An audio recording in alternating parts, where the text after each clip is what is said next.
Hello, good afternoon, and welcome to Nigeria Now on Echo Television, where we keep you up to date with some of the happenings in the country. Quite a number of events have happened, and we would love to, look at just a few and discuss it. Do remember you can drop your comment, your views, and any other thing that is quite of interest to you regarding this matter we will be discussing this afternoon. I am Sele Lashidasham. I'll be doing this program alongside Rachel Tansi. Good Good afternoon, afternoon. Sally. All right, we will dive straight into the matters we would love to discuss today, and we will start with the PDP. We are aware of the issue or the saga they are having presently in that party, and we will record the back and forth. Richard, if you recall, there was supposed to be a meeting in the southeast where we saw that some of the members say they won't be present, and a number of back and forth and all of that. Now we're seeing that yesterday there was more like, let's say, chaos or whatever it is that took place yesterday. And we will record that this party have been having quite a number of issues. Let's even take it back to the 2023 presidential election, where we had the G9 governors or G7 governors, however. And then we saw where they were more like they were in the party, but they were not in the They were party. not, yes. So it was more like they had their own different sub, party in the party and all of that. And then following the appointment given to Wiki, and we're seeing that the present acting chairman of that party is seen as a loyalist to the minister of the FCT, who happens to be Wiki. Now we'll record the back and forth that was happening regarding the fact that Damagum needs to go and all of that. Now we saw that they were back and forth regarding who is the secretary of this particular party. Now it would have been better maybe for people if it was at the state level, but we're looking at it from the national level. And we saw where the 2023 presidential flag bearer Atiku came out, or the presidential candidate for that party, have been saying the fact that, you know what, we need a merging, we need to be stronger, we need to unseat the present party and all of that. And then we saw where, the APC are saying, you know what, if you want to rule Nigeria, get your party in order.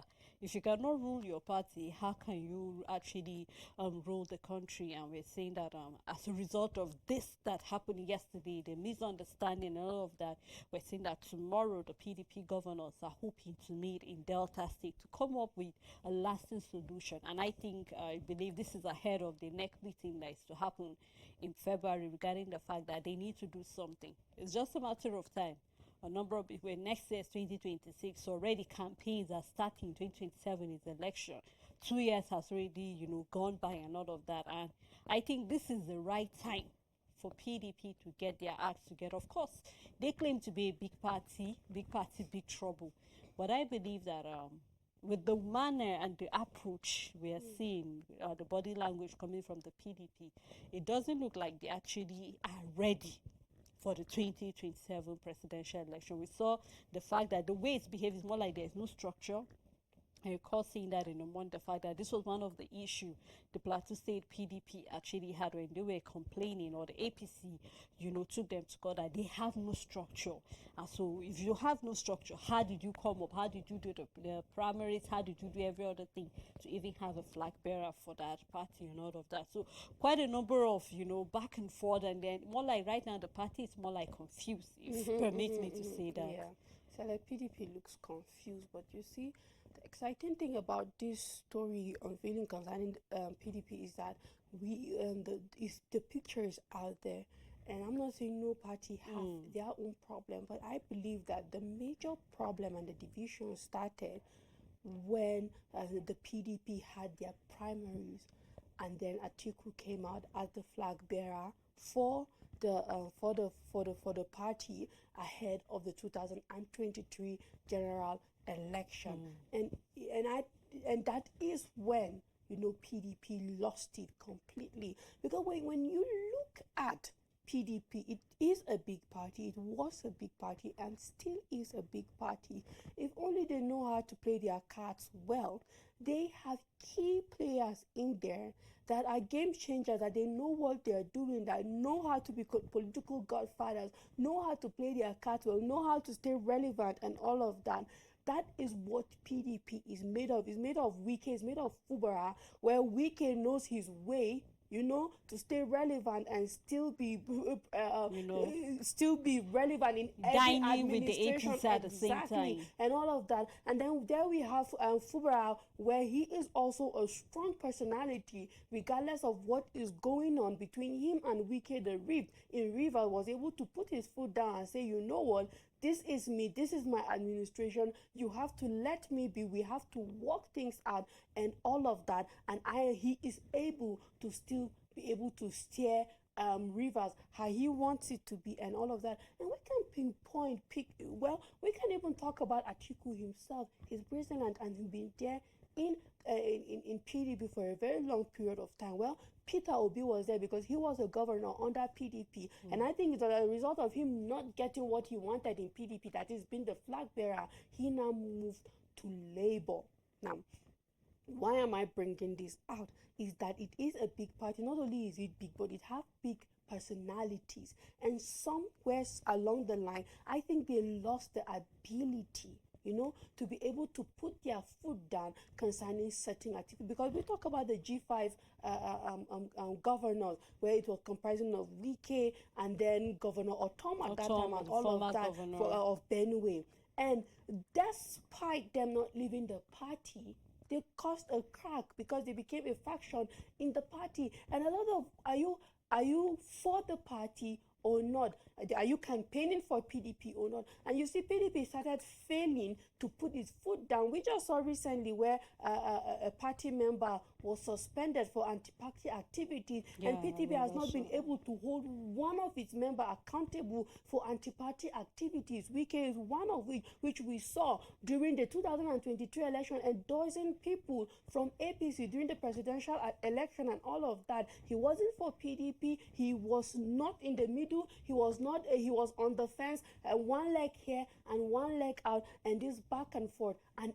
And the moment you start allowing things like that in your party, whether you like it or not, there's going to be a rift, and it's going to draw you further apart. Now, why did I take my time to bring out the fact that there are still strong personalities in PDP, and that means that they can still put their heads together? Well, we are seeing the meeting in Delta, the governors forum of PDP governor forums, which the last one was held on the plateau here, and then now they are moving to Delta. If you are still able to be, whether we like it or not, those PDP party members that are in position, that is the governors, are the ones to pull this party together. Forget about who is the secretary, forget about who is the chairman of the party. The people who are able to stay with this party and win under the party and stand firm and be able to put their foot down are the people who I believe have the ability to be able to steer the course of this party and say, see, we were able to do this and do that. I think they are above,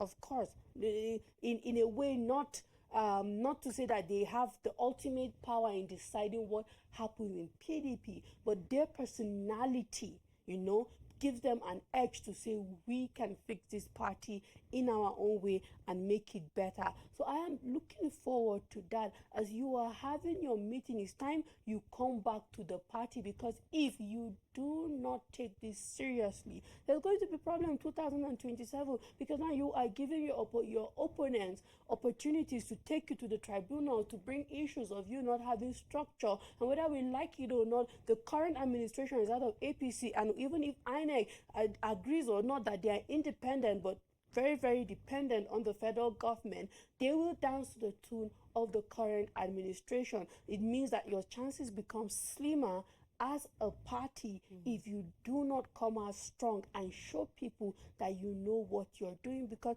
not only do you have governors that came out of your party, but they are doing well in their state, so it means that they know what they are doing, and therefore you need to find a way of sustaining that. It can't just go. And for these reasons alone, just as we mentioned in the morning, whatever structure you think you have is very faulty, put it down completely, and it's not too late for you to start from the bottom afresh, as if you never had anything going on before for you. And it's time they start making key decisions, taking certain things, no matter how difficult it might look like. I hope that the PDP is willing and ready to do some of those things. I love the fact that you're able to point out the fact that this party is not united. This is one of the things we can see, and this is one of the reasons the chairman of the party said that the rift is caused by members of the party that are refusing, or elders of the or leaders of the party that are refusing to bring unity. We saw what happened yesterday in one of our papers. I think we're looking at reply that Bulgara was giving Bala Mohammed when he was saying we need to be disciplined and put in order and all. And these are all PDP members and all of that. And then somehow you tend to look, it seems as if an individual is bigger than the party. And we keep saying the party is bigger than an individual, because it was our party that gave rise to that. And then we keep saying any individual that's not ready to actually work according to the ideologies of a party is free to work. I mean, let's even look at the APC, for example, right now. Most of the people that are there actually cross carpet from the PDP to the APC, because, of course, everybody's going after the winning party. We saw the likes of, let's not mention the names of people that had to cross from the PDP to the APC because they saw the opportunity for them to thrive better. And we do not want an opportunity or a time where it will come whereby the party will be left. Of course, a number of people are leaving, so we hope that the godfathers, the elders, the likes of Obasanjo should call them together, and then talk some sense into them.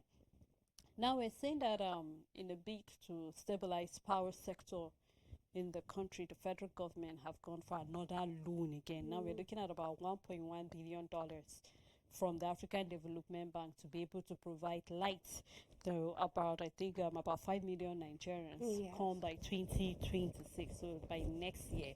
Already there have been a number of loans that have been collected from the World Bank and then from other bodies to be able to fund power. Now, this is exciting, of course, and on another way, it's another way of adding more depth that we have already. We're looking at over 100 and something, billions or trillions are we going to see that the government actually owing as a result of our debt and all of that. Now we're adding to it. Now, of course, I know that for me or for Nigerians especially, it would be that if only this money will actually be channeled. Now, we've been seeing a number of vandalism.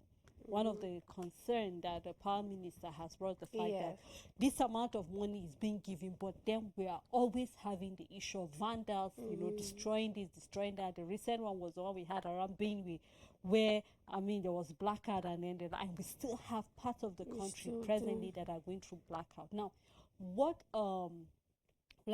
guarantee do Nigerians have that after this loan of about $1.1 billion that's been collected, light is being guaranteed? Now, I said that in the same vein, just recently, the governor of Plateau State was able to get, more like an investors coming from the European Union to actually, bring solar power just to support about 500 or so, about 25 primary health cares, so that there will be stable power. We know how power is very important to the health sector and all of that. Now, looking at power, I think you and I have talked about power so much that we cannot overbeat it.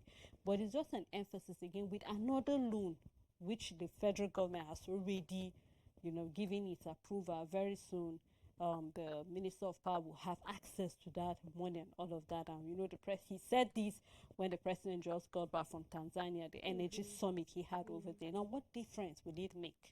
Of course, looking at the way the power sector is suffering presently, what modalities have the government put in place to be sure that this money will be used rightly? Will not have reports again coming in after so many people. This is not the first time we've even seen African Development Bank, not only even in loan, but have given money towards stabilizing power in Nigeria. Sarah, and I think that's the question, and it's not only the question, what impact will it make, but also it also raises question and also bring out the fault in what we are doing. You see, we keep getting loans from the World Bank, we keep getting funds, grants, loans and all of that concerning power. And I know African Development Bank under Akinwumi Adesina have really tried for us, really saying, giving Nigeria an edge. We've seen a lot of concluded economic forums where the African Development Bank have pledged a lot of funds. Sometimes it comes in the form of funds and sometimes loans and all of that towards power.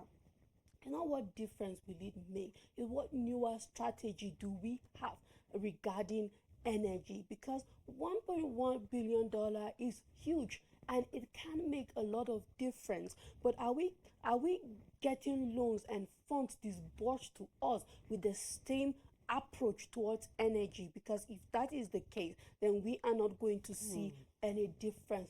What is the new approach? For example, we are still generating, our megawatts are still not good Very enough good. for a country of over 200 million people, and you are generating not more than, we're not generating up to 6,000 megawatts of electricity, and no wonder we will continue to struggle. So what is the plan regarding channeling these billions of dollars towards electricity?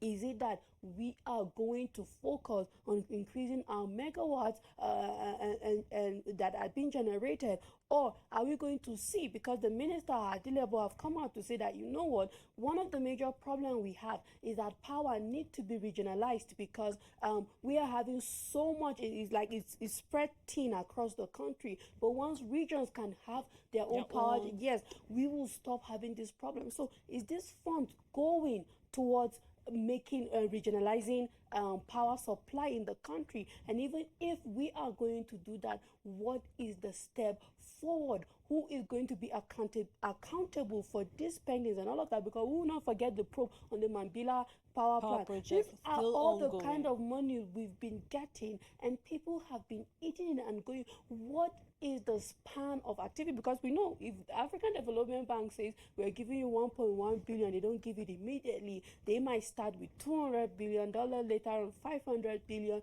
and before you know it, is increasing. And then after a span of time, you will see that okay, these funds have been disbursed immediately, have been disbursed completely. So what is the strategy concerning power in this country? It's more of what I want to hear, that what is being given towards this. Are we now going to focus first on this? Are we going to increase how much electricity we're able to generate? Because we are very low. We have countries that are barely 50 million in population, generating over 60 to 50,000 megawatts of electricity, and where we are a very populous country, and our generation of power is still low. But then the goal is that 5 more million Nigerians will have access to this electricity by 2026. Is it possible? Absolutely. But what is your strategy? Are we just collecting funds and we've already said this is the solution, that is the solution? Are we just going to sink it back into putting it back to where it has been vandalized, and for somebody to re-vandalize it again? Or what are we going to do about it concerning that? So I want to see more of a plan, than the money we are getting concerning electricity. What is the plan? And when these funds come, how are the projects going to kick off? From where? By who? How? And what is the time frame for all of these electric power, for these power projects? And that's why, you and I have been saying that for each time money is being given, I believe that these organizations will be excited if they see that the money is being channeled. Next time when you run to them, whether for grants, for funds, or for loan, they'll be excited to, release it. Somehow I feel like maybe in the kind of a way IQ will miss kind of a bit passionate, because it's from Nigeria. So Perhaps. he's passionate about the fact that they need to be stable power, because the importance of electricity, just like you mentioned that of the Mambila, that till date we saw where the former president was invited over regarding that fund, and then many other people were even going back to the Obasanjo's regime that money was being released. So we really have what it takes, but we're looking for, just like you mentioned, accountable people that we can actually say, okay, this money was given. We are having already 200 million naira that was being given initially by the African Development Bank for power to be given to over 500,000 people by the end of this year. So we are hoping to see that power will be stable. And when there's power, so many other things will function. We will not have hospitals complaining about, some generators that are not functioning. We will not have people in the rural areas complaining the fact that they do not have clean energy and the likes of it. So many other things. We are looking forward to seeing even some of the power plants that have been idle waking up again. But just like you said, we need another new plan, not the usual way of doing things, but something totally different from what the government have been doing. And I think this is where the eyes of Nigerians will actually be Yeah. on the government to see what are you going to use this money this time around, making sure that every penny needs to go to the power sector. So we'll keep our fingers crossed and of course hold our leaders responsible just in Yes. case something goes wrong again. Thank you so much, Rachel, for doing this You're with welcome, me. Selen. As well, thank you to our viewers and every other person who made this program a success. Again, till we meet tomorrow, please do have a wonderful day ahead.